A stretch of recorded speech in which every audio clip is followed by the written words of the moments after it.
जय हिंद जय भारत कलयुग के लोगों। मैं कलयुगी बाबा जी आज आपको माँ के महीने की छठ माता की कहानी सुनाने जा रहा हूँ। चंदनपुर गांव में एक बुढ़िया माँ रहती थी। उसके एक पुत्र और बहू थे। वह उनके पास रहकर ही अपना जीवन यापन कर रही थी। लेकिन कुछ समय से बुढ़िया के पुत्र का धंधा नहीं चल रहा था, तो घर में आमदनी नहीं होने से झुंझलाहट होने लगी थी और धीरे धीरे घर में झगड़े बढ़ने लगे थे। तो इस प्रकार घर में अशांति बढ़ने लगी थी। बहुत कोशिश करने के बाद भी धंधा मिल नहीं रहा था। इस कारण घर में आर्थिक तंगी बढ़ती ही जा रही थी। और आप तो जानते ही हैं कि घर के पुरुष यदि झगड़ा करते हैं तो उसमें धन व खर्च का अहम रोल होता है। तो इस प्रकार बुढ़िया के घर में अशांति फैल चुकी थी। बुढ़िया ने अनेक पंडितों से घर के झगड़ों को शांत करने के लिए पूछा, तो किसी ने राहु केतु के दोष बताए, तो किसी ने शनि का प्रकोप बताया और इनके दोष निवारण के लिए अलग अलग कर्मकांड सुझाए, जिनके लिए पैसा खर्च होने वाला था। जबकि झगड़ा का मूल कारण तो पैसा ही था और उसी को खर्च करने की बात सुनकर बुढ़िया सोच में पड़ गई।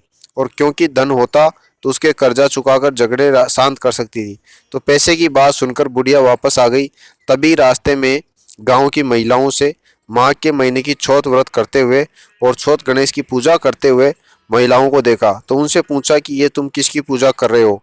तो महिलाएं बताने लगी कि हम छठ माता का व्रत कर रहे हैं, जिससे घर में सुख शांति प्राप्त होती है और सब कार्य पूर्ण होते हैं। तो बुढ़िया माँ ने पूछा कि इसमें कितना पैसा खर्च होता है।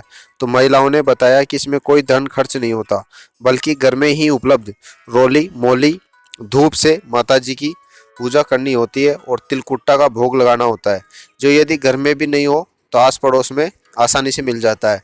इस प्रकार पूजा करके माता जी से प्रार्थना करनी चाहिए, क्योंकि छठ माता खुद एक माता है और वो अपने बच्चों को दुखी थोड़े ही देख सकती है, तो उनकी मनोकामना जरूर पूरा करती है। इसमें आपको कुछ भी आडंबर करने की जरूरत नहीं होती, बल्कि सच्चे मन से प्रार्थना करनी होती है। कि इस प्रकार पूजा की प्रक्रिया समझकर बुढ़िया घर आ गई और सारी बात अपनी बहू को बताई। तो बहू ने खुश होकर व्रत करने का निश्चय किया और व्रत रख लिया।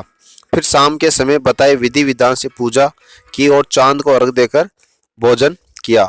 इस प्रकार छठ माता खुश हो गई और उनकी घर की स्थिति को सुधारने का आशीर्वाद दिया। दूसरे दिन बुढ़िया का पुत्र काम की खोज में शहर गया, तो उसे एक छोटा सा काम मिल गया, जिससे उसका घर खर्च आसानी से चल सकता था।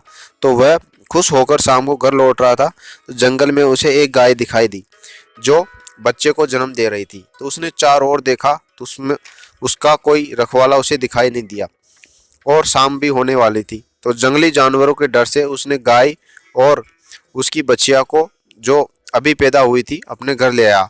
ये सब देखकर और शहर के काम का समाचार सुनकर बुढ़िया और बहुत खुश हुई।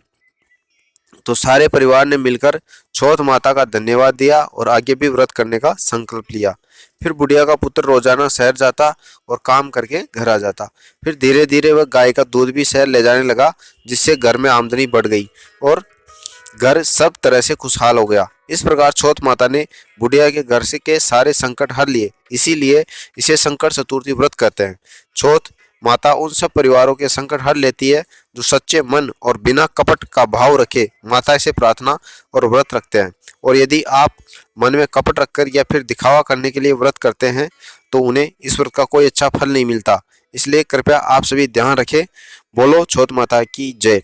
आपको कहानी पसंद आई हो तो कृपया अपनी माताओं, बहनों, नानियों, दादी सबको सुनाएं और चैनल को सब्सक्राइब करें, जिससे इसी प्रकार की अन्य कहानियाँ आपको मिलती रहे। जय हो।